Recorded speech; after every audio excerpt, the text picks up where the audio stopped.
The tavern door slammed open so hard the hinges shrieked, and every voice inside the broken wheel inn died at once. Chairs scraped back. Tankards hit the tables. A dwarf trader near the hearth grabbed his purse and bolted for the back room without even finishing his ale. Two caravan guards who had been arm-wrestling a moment before now stood pressed against the wall, hands twitching toward hilts they clearly hoped they would not need to draw. The innkeeper, a stout man named Harlan Pike, went white as flour and ducked halfway behind his own bar. Ugak Bloodhorn stood in the doorway with the last light of evening burning gold behind her, and the whole room emptied around her like water fleeing a dropped stone. She was tall enough that she had to duck beneath the lintel, shoulders wide and corded with muscle beneath fitted travel leathers laced tight up the sides, the deep green-brown of her skin catching the lamp light like river stone. Twin braids the color of dark iron fell over one shoulder, threaded with small bone beads that clicked softly as she moved. A curved blade rode at her hip, its hilt worn smooth from years of use, and there was a long, pale scar that ran from her jaw down the side of her throat, disappearing beneath the leather. Her eyes, a startling amber, swept the room once, cataloging every exit and every frightened face, before settling on nothing in particular, because there was nothing in the room that troubled her at all. Within 20 seconds, the common room of the broken wheel had gone from a dozen travelers and townsfolk, enjoying their supper, to Harlan Pike cowering behind his bar, and one man sitting alone at a small table near the window, unmoving. Thomas Weston did not get up. He was not a large man, not the kind of man rooms usually noticed at all. Flour dust had worked itself so deep into the creases of his knuckles that no amount of scrubbing ever fully lifted it, and his shoulders had the particular set of a man who had spent 15 years hauling grain sacks and wrestling with a stubborn mill wheel that hated him more often than it obeyed him. He had a plain, honest face, sun-browned, with a short beard he never quite got around to trimming properly, and eyes the color of creek water in autumn. He looked up at the orc woman filling the doorway, and instead of running, instead of even flinching, he lifted 2 fingers toward Harlan Pike. "Evening, Harlan," Thomas said, his voice carrying easily in the sudden silence. "I'll have my usual when you've got a moment." Harlan stared at him like he'd lost his mind. "Thomas, do you see who just—" "I see her," Thomas said mildly, and turned his gaze back to the orc woman still standing in the doorway, sizing up a room that had already decided, unanimously, that it wanted no part of her. "You planning on standing there all night, or is there a stool somewhere in this town that isn't afraid of you?" For a moment nothing happened.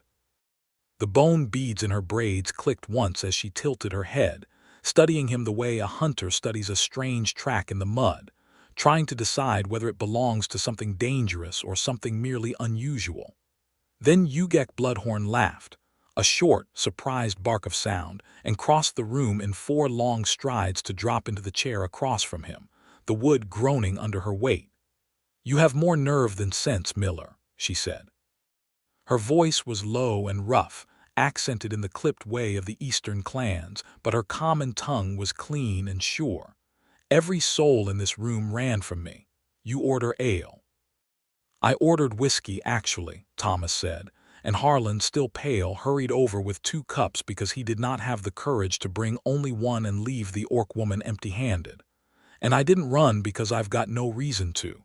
You haven't done anything to me." "Not yet," she said, and there was something sharp and testing in the words, watching to see if he would flinch now that the threat was named aloud. He didn't. He simply picked up his cup, tapped it once against hers before she'd even lifted it, and said, "Then I suppose we'll see." She looked at him for a long moment, amber eyes narrowed, and something in her face shifted, not quite a smile but the ghost of one, tucked away at the corner of her mouth. "Ugak Bloodhorn," she said. "Thomas Weston," he answered. "I run the mill at the edge of town, grind flour for half the caravans that come through Fiddler's Crossing." "I know who you are," she said quietly, and something in her voice had gone strange, almost careful, though Thomas didn't catch it yet. too busy being pleasantly startled that a woman capable of clearing an entire tavern with her presence alone was now sitting across from him, drinking cheap whiskey like it was the finest thing she'd tasted in years. Fiddler's Crossing was not a large town, but it sat at the meeting point of three trade roads, where the eastern hill country brushed up against the river lowlands, and so it saw more strangers in a season than most border villages saw in a lifetime. Human merchants from the coastal cities, dwarven traders hauling ore and forged goods down from the mountain holds. And increasingly in the last decade since the border wars had cooled into an uneasy peace, orc clans from the eastern hills come to trade furs and worked leather and the strange, potent liquors their people brewed, for grain and iron and cloth. It was not always a peaceful mixing. Old wars left old scars, and there were men in Fiddler's Crossing who still remembered burned barns and dead brothers, and orcs who still remembered raided camps and stolen land, and the peace between them was thin as ice on an autumn pond, solid enough to walk on if you were careful, but everyone knew what waited beneath. Ugak Bloodhorn's reputation had crossed that ice long before she ever set boot in the town square. She was known up and down the trade roads as a warrior who had fought in the last border skirmishes as barely more than a girl, who had killed men twice her age and lived to tell of it, who now hired her blade to caravans desperate enough or rich enough to want the safest guard money could buy. Men said she'd once broken a bandit chief's arm in 3 places with her bare hands rather than waste a blade on him. Men said she did not smile, did not soften, did not want anything from anyone. Every room she walked into emptied, because every room she walked into believed the stories. Thomas Weston had believed the stories too. He simply also remembered something else, something older, something none of the frightened travelers in the Broken Wheel Inn had any way of knowing. 7 years before Ugak Bloodhorn ever darkened the doorway of that tavern, when Thomas had been a younger man of 22 running his father's mill through a season of border raids and burned crops, he had found a wounded orc girl half drowned in the mill race behind his wheel, an arrow through her shoulder and blood in the water turning it the color of rust. He remembered dragging her out by main force, remembered how heavy she was, remembered thinking with a strange, distant part of his mind, even as his hands shook with the effort, that he was going to die for this, that if the border patrol found him sheltering an orc scout, he would hang for it before nightfall. He remembered hiding her in the grain loft above the mill wheel, packing the arrow wound with clean cloth, and yarrow the way his mother had taught him, bringing her water and bread in the dead of night for 6 days, while soldiers searched the riverbank twice and never thought to look in a miller's loft. He remembered her amber eyes, glassy with fever, fixing on him in the dark, and her voice, cracked and barely more than a whisper, saying words in her own tongue he did not understand, and then, in halting common, why do this for enemy? And he remembered his own answer, simple as bread. You're not my enemy. You're just a girl bleeding in my mill. I couldn't leave you there to die. He remembered the 7th night, when her fever broke and her strength returned enough that she could stand, and how she had gripped his wrist so hard it bruised and sworn something fierce and formal in her own language before slipping out into the dark toward the eastern hills, and he had never expected to see her again. He had not known, until this very night, sitting across from her in the Broken Wheel Inn with whiskey between them and the whole town cowering at a safe distance, that the girl he had pulled from the mill race and the woman whose name now cleared every tavern from here to the coast were the same person. "You don't remember me," Ugak said quietly, watching his face, and there was something almost vulnerable in the way she said it, a crack in the armor of her reputation that no one else in the room would ever have believed possible. Thomas frowned. "Should I?" 7 years, she said. A mill, an arrow, a boy who fed a wounded enemy bread instead of turning her over to soldiers who would have hanged him for it. The cup nearly slipped from Thomas's hand. He set it down slowly, staring at her, and for a moment the noise of the tavern, thin as it was with half the patrons fled to the street outside, seemed to fall away entirely. "The girl in the mill race," he said, wonder creeping into his voice.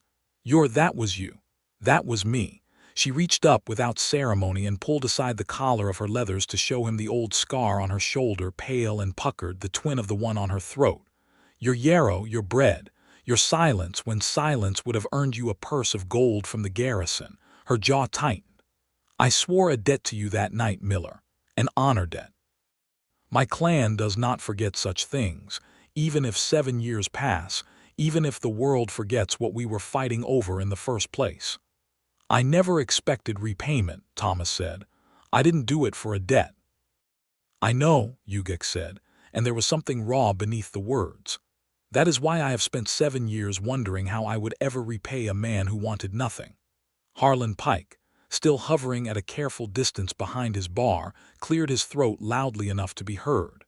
"Thomas," he called, voice pitched somewhere between terror and morbid curiosity, "you sure you don't want to come sit by the fire? Away from," he gestured vaguely at Ugak without quite pointing. "I'm fine right here, Harlan," Thomas said, not taking his eyes off her. Ugak's mouth curved, slow and real this time, amusement warming the amber of her eyes. "Your innkeeper thinks I will eat you. Would you?" "Not tonight," she said, and there was a low, wicked note in it that made heat climb up the back of Thomas's neck despite himself. "Tonight I only came to drink. I did not expect to find my debt sitting in the corner, ordering whiskey like the room was not clearing around him." "Word does travel," Thomas admitted. "Every trader who's come through this crossing the last 2 years has a story about the orc woman who guards caravans and doesn't lose them. I never once put it together that the woman in the stories was the same girl who nearly died in my mill race." "I am not that girl any longer," Ugak said, something proud and hard settling back over her features, the vulnerability tucked away again like a blade sheathed. "I have fought for coin and blood since I was 16 summers. I have led caravans through bandit country and clan warbands through worse. Men fear me because they should." "I don't," Thomas said simply. "No," she agreed, studying him with new interest, as though he were a puzzle she had not expected to find twice in one lifetime. "You never did." The two of them sat together long after the rest of the tavern's patrons had trickled back in, still wary, still keeping to the far walls, and Harlan Pike watched from behind his bar with the expression of a man witnessing something he did not have words for, and did not particularly want to. Fiddler's Crossing had a bandit problem, though nobody liked to say it plainly, because saying it plainly meant admitting the town watch could not solve it. Small raiding bands had been striking the grain caravans on the eastern road for the better part of 2 months, taking flour, taking coin, and twice now leaving a driver dead in the ditch for good measure. Thomas's mill sat closest to that eastern road, its great wheel turning day and night to grind grain for half the trade caravans passing through, and the miller had lost 2 shipments already, watched good grain and harder-won coin vanish into the hills, and knew without anyone telling him that his little mill and the struggling village that depended on it could not survive many more losses like that. He mentioned none of this to Ugak that first night. It seemed a small, petty thing to burden a legendary warrior with, a miller's worries about flour sacks and coin. But she watched him more closely than he realized, the way his jaw tightened when talk in the tavern turned to the bandit raids, the way his hand curled tight around his cup when someone mentioned the dead driver found in the ditch a week past. "You are troubled," she said finally, when the tavern had mostly emptied for the night and only the two of them remained near the guttering fire. "It's nothing you need worry over," Thomas said. "Mill business. Tell me." It was not a request, not quite, though there was nothing cruel in the way she said it, only a directness that Thomas found he did not mind at all. So he told her, the bandits on the eastern road, the 2 lost shipments, the dead driver, the way the village council had started muttering about whether the mill was worth the risk of running caravans out to it at all, whether Fiddler's Crossing might do better sending its grain the long way around through the southern pass instead, a route that would leave his mill standing empty and useless, and the village that depended on its flour slowly starving through the winter. Ugak listened without interrupting, her amber eyes fixed on him with an intensity that made him feel, absurdly, like the most important man in the room, though he supposed that was simply the way she looked at anything she had decided to take seriously. "I owe you a debt," she said when he had finished. "An honor debt sworn 7 years past. My clan does not consider such debts paid by words alone or by a night's drink shared in a tavern.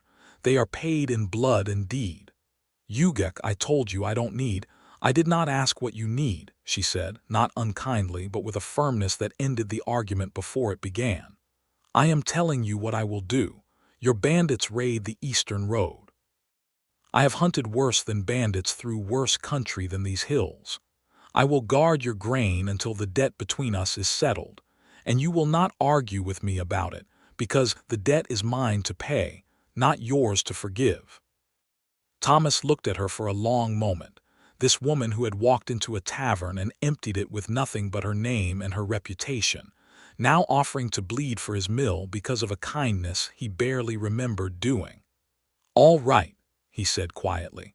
"Then I suppose I owe you a room, at least, and more of Harlan's whiskey than he's probably comfortable pouring you." That surprised the real laugh out of her, low and warm, and Harlan Pike, watching from behind his bar, decided that whatever strange thing was happening at that corner table, it was well beyond his understanding, and poured himself a drink of his own.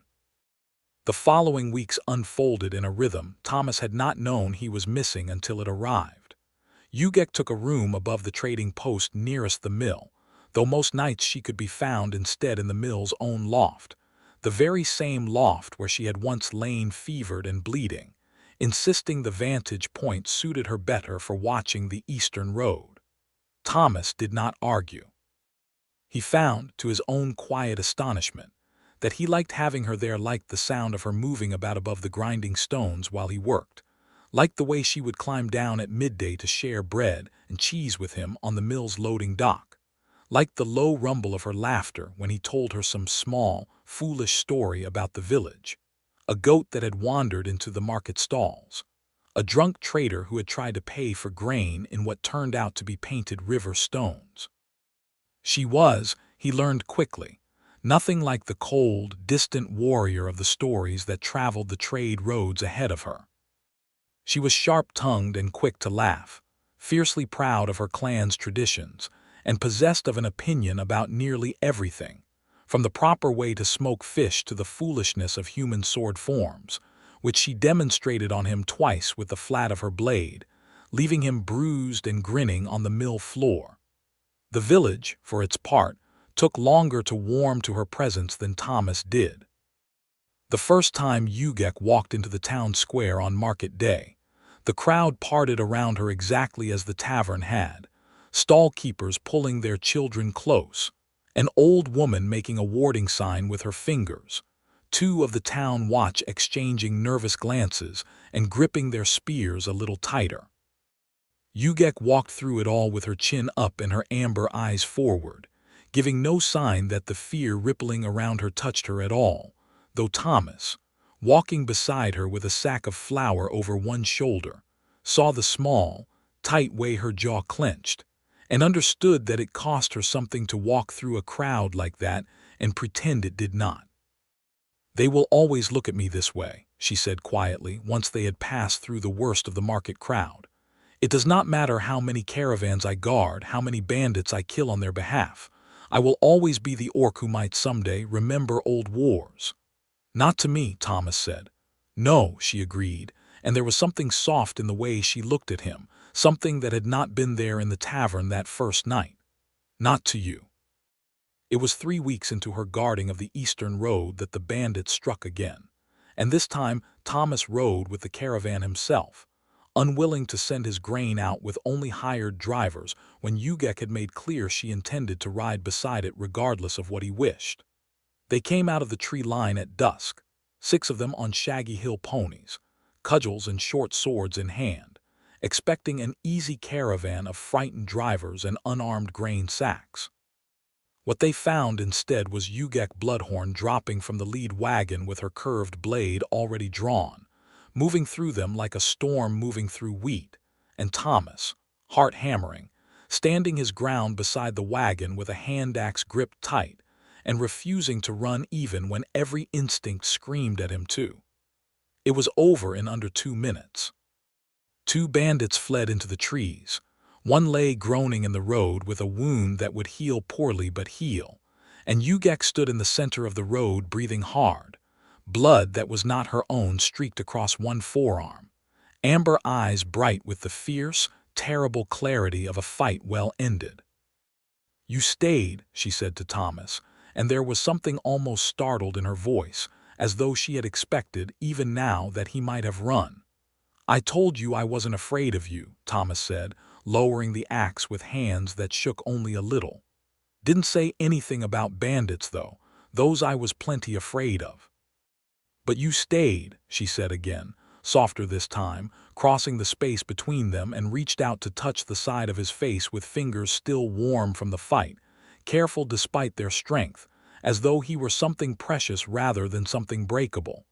"Why?" "Because you were fighting for my mill," Thomas said simply. "Seemed like the least I could do was not run off and leave you to it." Ugak looked at him for a long moment, something fierce and tender warring in her expression, and then she kissed him. It was not gentle, not at first. It was hungry, sudden, the kind of kiss born of adrenaline and relief and weeks of careful, unspoken want finally breaking loose all at once, her hand fisting in the front of his tunic to pull him close, his own hands finding her waist as though they had been waiting all along for permission. When she finally broke away, both of them breathing hard, her forehead rested against his, and she laughed, low and shaky. "I did not plan that," she admitted. "I'm not complaining," Thomas said, and kissed her again, softer this time, and the drivers pretended very hard not to notice, and the road home to Fiddler's Crossing felt shorter than it had any right to. Word of the fight on the eastern road spread through Fiddler's Crossing within a day, and with it, slowly, painfully, the town's wariness toward Ugak began to shift. Not entirely. There were still those who crossed the street to avoid her, still children pulled close by nervous mothers. But the caravan stopped being raided, the grain stopped disappearing into the hills, and even the most stubborn of the village elders had to admit that the mill, and the town depending on it, was safer than it had been in months. It was into this fragile, hard-won peace that Gorthok Ironjaw rode into Fiddler's Crossing on a gray afternoon 3 weeks later, and the whole crossroads seemed to hold its breath at once. He came with 6 clan warriors at his back, all mounted on tall hill horses, all bearing the black and red banners of the Ironjaw clan, and he himself was a mountain of a man even by orc standards, easily a head taller than Ugak, his tusks capped in worked bronze, his arms thick with the kind of muscle that came from a lifetime of war rather than labor. He wore heavy plated leather armor, clan markings scarred deliberately into the skin of one cheek, and he rode into the town square as though he owned every stone of it. "Ugak Bloodhorn," he called out, his voice carrying across the square like a thrown spear, and every human in earshot flinched at the sheer volume of it, though it was not aimed at them at all. "I have ridden 4 days to find you. You will not make me ride a 5th. Ugak, who had been helping Thomas load flour sacks onto a trading postcart, went very still. "Gorthok," she said, and there was no warmth in the name at all, only a cold, careful wariness that Thomas had never heard in her voice before, not even facing bandits with swords drawn. "You have wasted your 4 days. My answer has not changed since the last time you asked." "Your father named me your match before he died," Gorthok said, swinging down from his horse with the easy arrogance of a man who had never once been told no and meant it. "The clan elders have confirmed it twice. You dishonor your father's memory, hiding here among humans, playing guard dog for a miller's flour instead of taking your place at my side where you belong." The town square had emptied around them almost as fast as the tavern had emptied around Ugak that first night. Humans and traders alike backing toward the safety of doorways and stalls. Sensing violence in the air, the way animals sense a coming storm. Only Thomas remained where he was, a flour sack still balanced against his hip, watching the confrontation unfold with his stomach twisting tight. "I am not a dog to be claimed, Gorthok," Ugak said, and now there was steel in her voice, the same steel Thomas had heard the night she cleared the tavern. "I did not agree to your match. My father's word does not bind me from beyond his grave, and you know that as well as I do."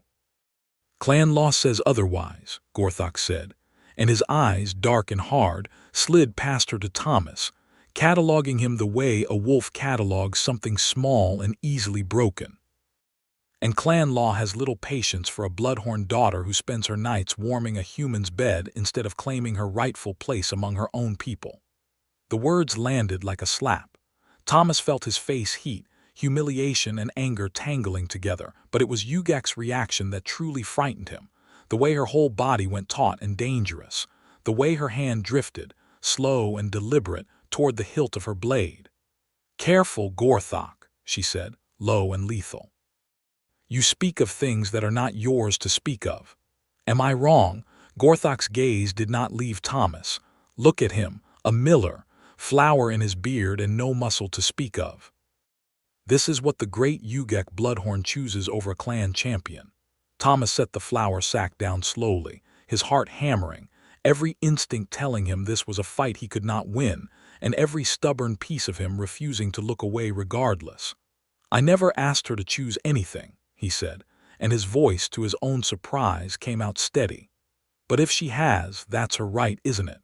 Or does your clan law also decide who a woman's allowed to want?" For one terrible, suspended moment, Gorthok's hand went to the axe at his own belt, and the square seemed to hold its breath entirely. And Thomas thought, with strange clarity, that he might be about to die over a woman he had known for barely 2 months, and loved. He realized it only now, with the word rising unbidden in his own mind for far longer than that, if he counted from the night in the mill race 7 years past. Ugak moved before the axe cleared its sheath, putting herself bodily between Gorthok and Thomas, her blade half drawn, her whole frame coiled and furious. "You will not touch him," she said, and there was nothing careful in her voice now, only raw and open warning. "Debt or no debt, clan law or no clan law, if you raise a hand to this man, I will end you here in front of this whole crossing, and I will not lose a moment's sleep over it." Gorthok's eyes narrowed, but something in her tone and the sheer conviction of it made even a clan champion pause. "You would break clan law for human miller." "I would break far more than clan law," Ugak said. "Go home, Gorthok. Tell the elders you found me unmoved. Tell them whatever softens the blow to your pride. But do not come back here thinking you will find me changed my mind, because you will only waste another 4 days riding." For a long, tense moment, nothing moved in the square. Then Gorthok's jaw tightened, tusks bared in something between a snarl and a grimace, and he swung back up onto his horse. "This is not finished, Bloodhorn," he said. "The elders will hear of this, and when they do, you will not have a human miller's flour sacks to hide behind."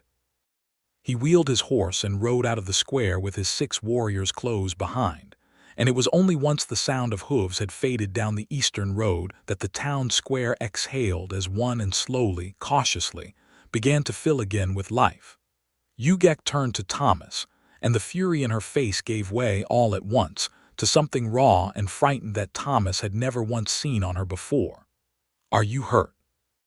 she demanded, hands moving over his shoulders, his arms checking him for wounds that had never come. "I'm fine," Thomas said. "Ugak, I'm fine, you stopped him." "I should have ended him," she said, and her voice shook just slightly. "He looked at you like something to be discarded. I have killed men for less." "But you didn't," Thomas said gently, catching her hands in his own, stilling their frantic movement. "You didn't have to. I'm still here." She pulled him close then, right there in the square with half the town still watching from doorways, and held on to him as though letting go might mean losing him after all. And Thomas held her back and did not care, for once, who was watching. That night the mill's great wheel turned slow and steady in the dark, the familiar creak and groan of it as much a part of Thomas's life as his own heartbeat. and Ugak came to him in the small room above the grinding floor where he slept, her amber eyes bright in the lamplight, something fierce and unguarded in her face that he had never seen from her before Gorthok's arrival, as though the threat of losing him had stripped away whatever last careful distance she had been keeping. "I have spent my whole life being feared," she said quietly, standing in his doorway. "Men clear rooms when I enter them. Clans send champions to claim me because they believe a Bloodhorn daughter is a prize to be won, not a person to be asked. No one has ever simply stayed, Thomas. No one has ever ordered a drink and looked at me like I was only a woman, not a weapon, not a debt, not a danger." "You're not a weapon to me," Thomas said, crossing the small room to her. "You never were. Not from the first night I found you in the mill race. You were just a person who needed help, and now," his voice caught, and he made himself finish it. "Now you're the person I can't imagine my life without. That terrifies me more than Gorthok ever could." "It terrifies me too," Ugak admitted, and there was something achingly vulnerable in the confession, coming from a woman who had never once shown fear in front of an armed clan champion. "I have never wanted to stay anywhere before. I have never wanted to belong to anyone before. And now I find I want both, with a human miller who has flour permanently worked into his knuckles and no muscle to speak of, according to Gorthok." Thomas laughed despite himself, and she smiled, real and warm, and reached up to trace the line of his jaw with careful fingers. "Stay with me tonight," Thomas said, quiet and certain. "Not because of any debt, not because Gorthok threatened either of us. Just because I want you here, and I think you want to be here too." "I do," Ugak said, and closed the door behind her. What passed between them that night was not careful, not slow, not the kind of thing either of them had planned. It was two people who had spent weeks circling a truth neither had dared to name outright, finally letting go of caution all at once. There was tenderness in it, in the way Thomas's hands moved over her, reverent, as though he still could not quite believe she had chosen to stay. There was fierce and open one in the way Ugak pulled him close, claimed his mouth, whispered rough and honest things against his skin that made his breath catch. The lamp burned low and then guttered out entirely, and in the dark the old mill wheel turned on outside, steady as a heartbeat, and neither of them thought once about consequences, about clan law, about anything beyond the warm, urgent reality of each other. It was near dawn, in the hazy space between exhaustion and sleep, that Ugak pressed her mouth to the curve of his shoulder, and in a moment neither of them fully planned, bit down. Not hard enough to truly wound, but firm enough to mark, her teeth leaving a clean, deliberate impression in his skin that would bruise deep and dark over the following days. Thomas gasped, more startled than hurt, and Ugak lifted her head, amber eyes wide in the low light, looking almost as surprised at herself as he was. "What was that?" he asked, breathless. "A claiming mark," she said quietly, tracing the mark with gentle fingers as though to soften what her teeth had done. "Among my people it is not done lightly. It says to any orc who sees it that the one who bears it belongs to the one who marked them, and will be defended to the death. I did not plan to give it to you tonight. It simply happened, the way true claimings often do when the heart moves faster than sense." "Is that a problem?" Thomas asked, watching her face carefully.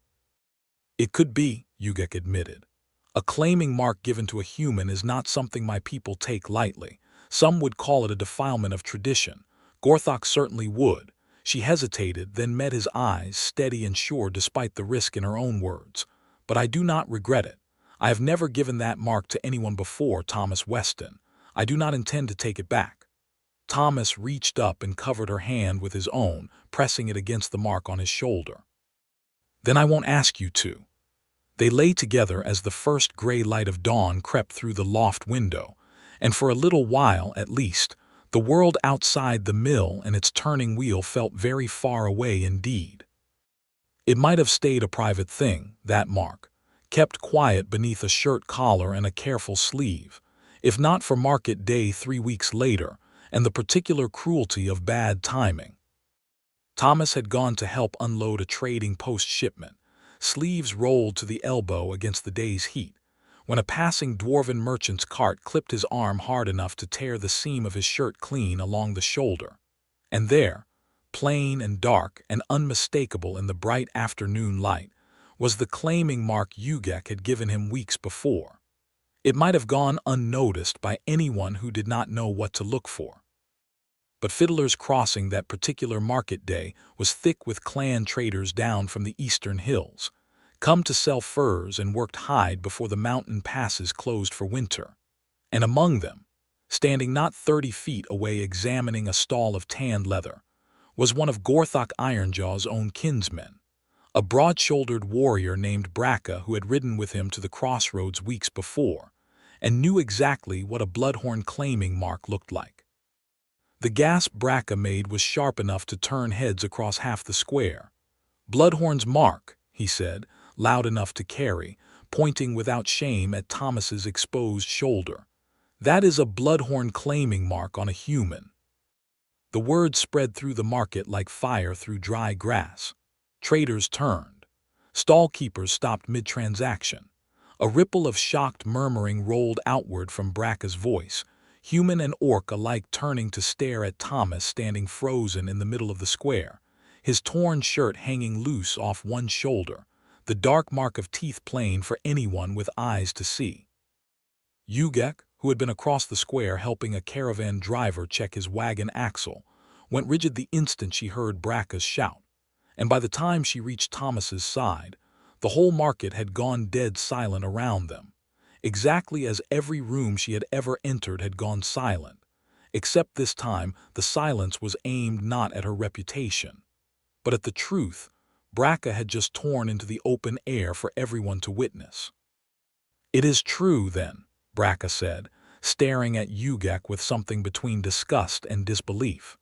"You gave a claiming mark to a human. Gorthok said you had lost yourself to this crossing, but I did not believe even you would go this far." "What I do is my own affair," Ugak said, her voice tight and controlled, though Thomas could feel the tension radiating off her like heat off the millstones. "It concerns no clan but my own, and no elder but the ones who raised me.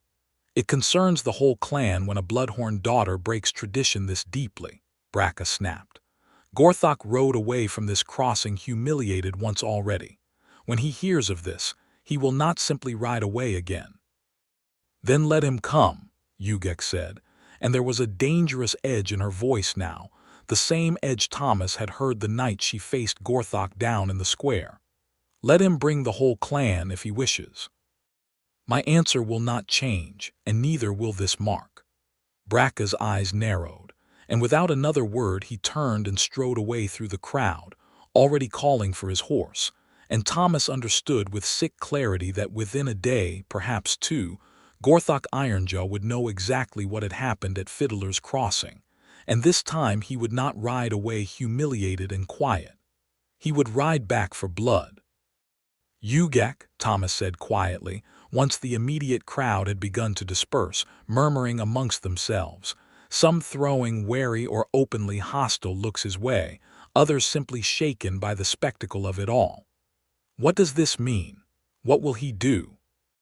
"Clan law says a claiming mark given outside proper challenge can be contested," Ugak said, her jaw tight, her eyes following Bracca's retreating back toward the eastern road. "Gorthok believed he had a rightful claim on me through my father's word. Now he will say I broke faith with the clan entirely by marking a human instead, and he will demand the elders grant him the right to challenge for me by combat, to erase the dishonor." "Combat against who?" Ugak looked at him, and there was fear in her eyes now, real fear, the kind she had not shown even facing Gorthok in the square weeks before. "Against whoever holds my claiming mark," she said quietly. "Against you, Thomas. Or if the elders judge a human unfit to stand challenge at all, they may simply decide the mark itself is invalid, and that I remain bound to my father's word regardless of what I want. Either way, Gorthok will not let this rest, not now that the whole crossing has seen the mark with their own eyes." Thomas felt the blood drain from his face, but beneath the fear something else settled into place, a stubborn, steady resolve that surprised even him. "Then I'll stand the challenge." Thomas, he would kill you in a single stroke. He is a clan champion. You are a miller." "I know what I am," Thomas said, "but I also know I'm not going to hide behind you while you fight my battles, not this one. Not when it's my mark on my own shoulder that started this." Ugak stared at him, something fierce and anguished warring in her face, and then she pulled him close, pressing her forehead to his the way she had that first day on the Eastern Road. "I did not claim you to bury you," she said, voice rough. "I will find another way. I swear it, Thomas. I will not let Gorthok take you from me over a tradition neither of us asked to break." News of the claiming mark reached the Ironjaw camp 2 days later, and Gorthok Ironjaw rode back into Fiddler's Crossing on the morning of the 3rd day, this time with 12 warriors at his back instead of 6, and the black and red banners of his clan snapping hard in a cold autumn wind. The town square filled fast with onlookers, human and orc and dwarf alike, drawn by the same instinct that draws crowds to any confrontation too large to ignore. And Thomas stood at the edge of it with his heart hammering, watching Gorthok dismount, with the slow, deliberate menace of a man who believed he had already won. "Ugak Bloodhorn," Gorthok called out, his voice carrying across the square exactly as it had weeks before. "You have shamed your father's name and broken clan tradition, marking a human as your own. I have brought elder witnesses to see justice done." Behind him, 2 older orcs in heavy ceremonial furs dismounted more slowly, their faces carved deep with age and the particular gravity of clan authority, and Thomas felt his stomach drop at the sight of them, understanding at once that this was no longer simply Gorthok's private grievance. This was clan law itself, arriving to render judgment. Ugak stepped forward to meet them, chin high, her hand resting on the hilt of her blade though she made no move to draw it. "Elder Vashka, Elder Torgun, I did not expect you to ride this far for a private matter. When a Bloodhorn daughter marks a human, it ceases to be private," the elder named Vashka said, her voice dry and cracked with age but carrying easily across the silent square. "Show us the mark Gorthok claims exists. Let us judge with our own eyes whether tradition has truly been broken." Every eye in the square turned to Thomas. His mouth had gone dry, but he made himself step forward, made himself pull the collar of his shirt aside to show the dark, healed impression of teeth on his shoulder, plain in the morning light. A murmur ran through the crowd. Elder Torgun stepped closer, studying the mark with narrowed, ancient eyes, and then looked to Ugak. "This is a true claiming mark," he said slowly, "given freely and deep. There is no mistaking it for anything less." "Then the elders must rule the claim invalid," Gorthok said quickly, before either elder could speak further. "A human cannot hold a Bloodhorn claim. Tradition demands the mark be struck void, and my match with Ugak Bloodhorn, sworn by her father, restored in its place." "Tradition," Elder Vashka said, turning her sharp old eyes on Gorthok, "also demands that a challenge for a broken claim be fought, not simply declared by whichever party shouts loudest and rides with the most warriors at his back. Is that not so, Gorthok Ironjaw?" Gorthok's jaw tightened. "The human cannot fight. He would die in a single stroke, and rightly so, for daring to claim what was never his to claim. Then let Ugak Bloodhorn fight in his stead if she wishes," Elder Torgun said, and a ripple of surprise went through the watching crowd, orc and human alike. "Clan law permits a claim holder to defend a mark by champion, if the one who bears it cannot fight the challenge themselves. It is old law, Gorthok, but it is law all the same. You know this." For a moment, Gorthok looked as though he might argue further, but the 2 elders' faces were implacable, and even a clan champion knew better than to defy elder witnesses in open judgment before the whole crossing. "Fine," he snarled. "Then let Bloodhorn fight for her human's mark if she has the stomach for it. I will enjoy ending this farce with my own hands." Ugak stepped forward without hesitation, drawing her curved blade in one smooth motion, and Thomas felt his heart lodge somewhere in his throat, torn between terror for her and fierce, aching pride. "Ugak, wait," he said, catching her arm before she could move further. "Let me stand with you at least. I won't just watch." You will watch, Ugak said, meeting his eyes with a fierce, tender certainty that steadied him more than any words could have. Because I intend to win, Thomas Weston, and I intend to come back to you when it is done. Trust me in this, the way I have trusted you since the night you pulled me from the mill race.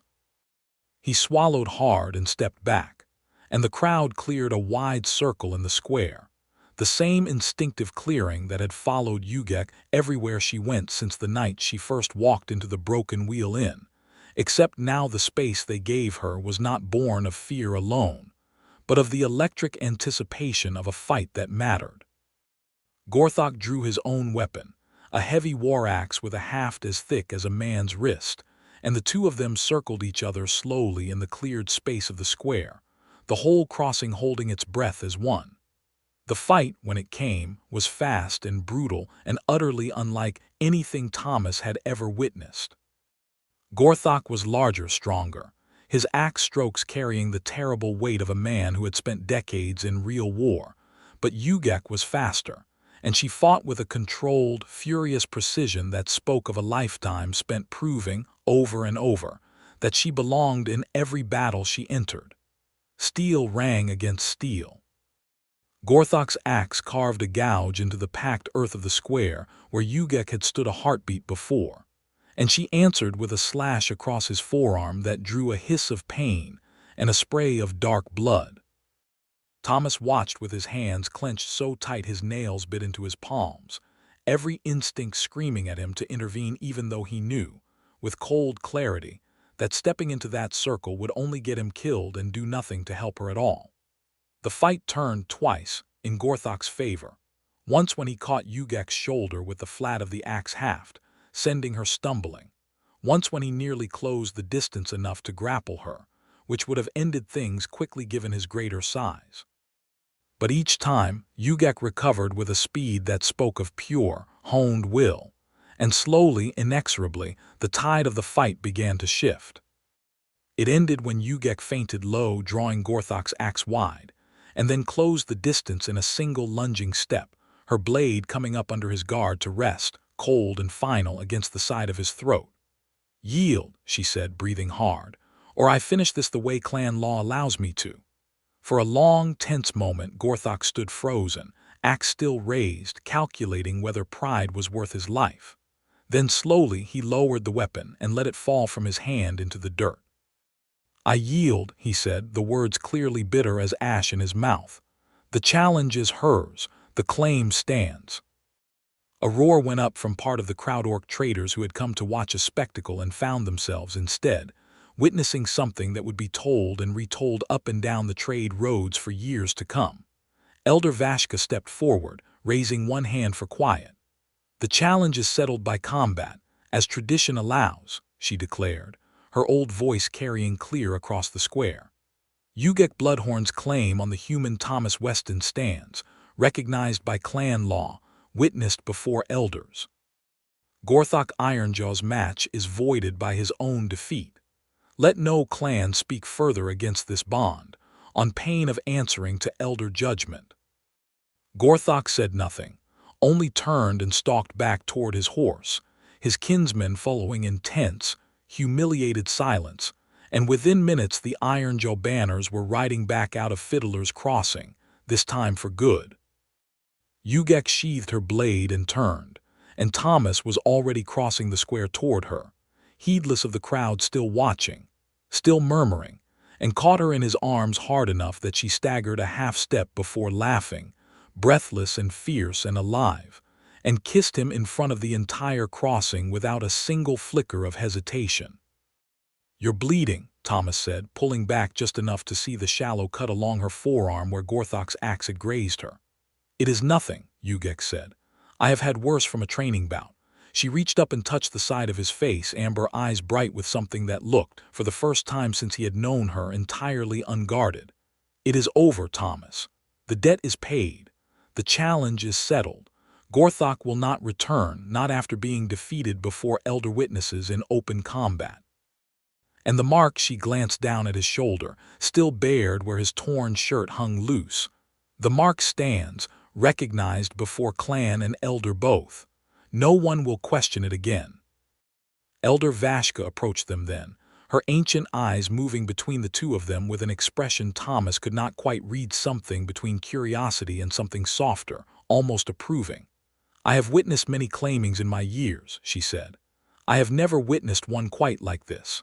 A miller, standing his ground before a clan champion's threats. A Bloodhorn daughter, breaking tradition for a debt of the heart rather than the blood." She studied Thomas for a long moment. "You are not what I expected, human," when Braca rode in, shouting of scandal. "I'm not sure what you expected," Thomas said honestly, "but I love her. That's all I really know how to be in this." Elder Vashka's weathered face creased into something almost like a smile. "That miller is precisely what tradition requires, whatever Gorthok Ironjaw might have wished otherwise." She turned to Ugak. "Your father named Gorthok as your match because he believed strength alone determined worth. I think, watching this crossing today, that he might have learned something new about worth had he lived to see it." She inclined her head, a gesture of respect Thomas suspected was rare from an elder toward anyone, let alone a human. "Walk your own path, Ugak Bloodhorn. You have more than earned the right." The elders departed within the hour, their business at the crossing concluded, and slowly, gradually, the town square returned to its ordinary rhythm, stalls reopening, trade resuming, the particular hum of a crossroads town settling back into itself after a morning unlike any it had seen before. Thomas and Ugak walked back toward the mill together as the afternoon light softened toward evening, her hand loosely twined with his, the claiming mark on his shoulder no longer a secret but a settled, recognized truth that neither of them needed to hide again. "What happens now?" Thomas asked, as the familiar creak of the mill wheel grew louder ahead of them. "Now," Ugak said, "I suppose I have finally paid my debt in full, 7 years and 1 duel later." She glanced at him sidelong, something playful creeping back into her expression despite the exhaustion of the day. "Though I find I am no longer certain I wish to leave, debt paid or not." "Good," Thomas said, "because I wasn't planning on letting you." She laughed, and the sound of it, warm and unguarded, carried across the mill yard and out over the turning water of the mill race. The same water that had once carried a wounded, fevered girl into a young miller's life 7 years before, setting in motion everything that had followed. They did not marry with grand ceremony, not in the way village custom or clan tradition might have demanded of them separately.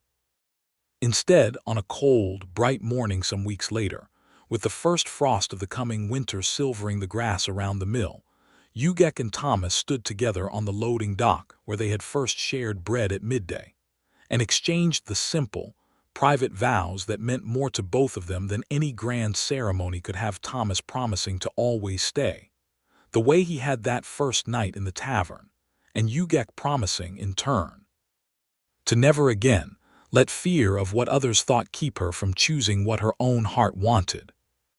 Harlan Pike, watching from the mill yard with a jug of his own best whiskey brought along for the occasion, wiped his eyes with the back of one hand and declared, gruffly, that he'd never in his life expected to pour a wedding drink for the woman who'd once cleared his whole tavern just by walking through the door, and that he supposed stranger things had happened, though he couldn't think of many offhand.